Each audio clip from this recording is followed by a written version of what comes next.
Assalamualaikum teman-teman, kita ketemu lagi di segmen Nukilan persembahan podcast Kepo Buku. Gua Rane Hafid, salah satu host Kepo Buku selain dari Steven dan juga Toto.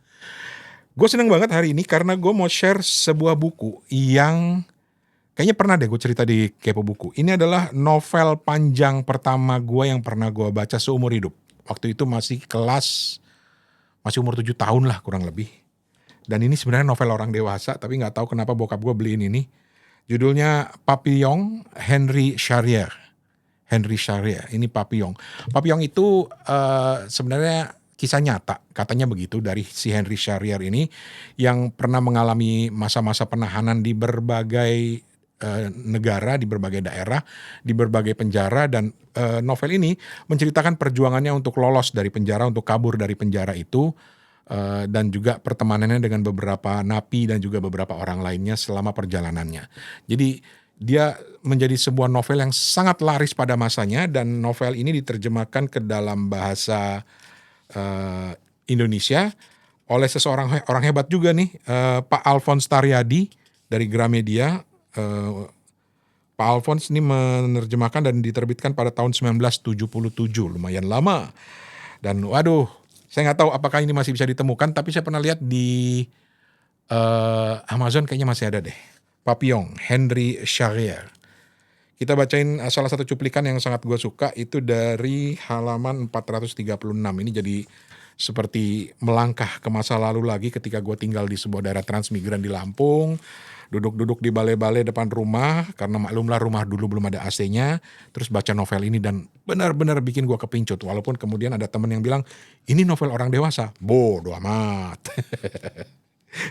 Papillon, Henry Charrier. Kita bacain ya. Ini cuplikan dari halaman 436. Ini Pak Alfons Taryadi ini terjemahannya bagus banget deh. Dan orang-orang dulu itu menerjemahkan buku-buku dari bahasa asing tuh, kenapa ngalir gitu loh kata-katanya. Nih seperti yang ini. Gang sedang disapu. Kurasa sapunya berlama-lama di luar selku. Berulang-ulang bulu sapu itu berdesis-desis mengelus pintuku. Aku mengamati dengan seksama dan kulihat secari kertas putih nampak di bawah pintu. Serta-merta aku tahu bahwa ada sesuatu yang dilungsurkan masuk, tetapi kertas itu tak bisa didorong lebih jauh lagi. Si penyapu itu menantikan aku untuk menarik kertas itu ke dalam sebelum ia melanjutkan menyapu di tempat lainnya. Kutarik kertas itu dan kubuka lipatannya. Sebuah surat yang ditulis dengan tinta yang memancarkan cahaya dalam gelap. Kutunggu sampai pengawal berlalu dan cepat-cepat aku membaca. Papi, mulai besok tiap hari akan ada 5 batang sigaret dan sebutir kelapa di dalam pispotmu.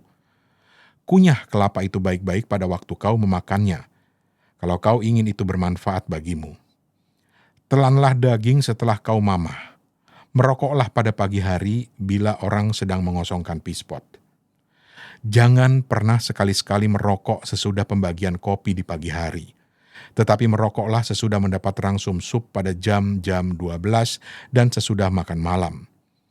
Terlampir di dalam surat ini secuil isi pensil.